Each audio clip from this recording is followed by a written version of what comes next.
પાલીતાણામાં આમ આદમી પાર્ટી દ્વારા આતશબાજી કરવામાં આવી, ફટાકડા ફોડી ઉજવણી કરવામાં આવી। પાલીતાણામાં આમ આદમી પાર્ટી દ્વારા આતશબાજી કરવામાં આવી હતી, જેમાં અરવિંદ કેજરીવાલને જમાનત મળતા ઉજવણી કરવામાં આવી હતી। સુપ્રીમ કોર્ટ દ્વારા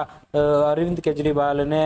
શરતી જામીન આપવામાં આવ્યા છે, જેને લઈને આજે આમ આદમી પાર્ટી દ્વારા ઉજવણી કરવામાં આવી હતી। 22 મહિના પછી ધરપકડની કોઈ જરૂરત ના પડી અને અચાનક ધરપકડ કરવામાં આવી હતી, જેમાં સીબીઆઈ કેસમાં તેમની ધરપકડ કરાઈ હતી અને તેમને શરતી જામીન સુપ્રીમ કોર્ટ દ્વારા આપવામાં આવ્યા છે, જેને લઈને આમ આદમી પાર્ટી પાલીતાણા દ્વારા ડોક્ટર બાબા સાહેબ આંબેડકર સર્કલ ખાતે ફુલાર ફેરી, ફટાકડા ફોડી એકબીજાને મોં મીઠું કરાવી ખુશીથી ઉજવણી કરવામાં આવી હતી, જેમાં જિલ્લા પ્રમુખ હસમુખભાઈ દોમડિયા, તાલુકા પ્રમુખ રાઘવભાઈ ગોહિલ, શહેર પ્રમુખ પ્રવીણભાઈ મકવાણા અને ગોવિંદભાઈ તામિલિયા, અર્જણભાઈ મેર તમામ હોદ્દેદારો ઉપસ્થિત રહ્યા હતા અને કાર્યક્રમ કરવામાં આવ્યો હતો અને યાદી જાહેર કરવામાં આવી।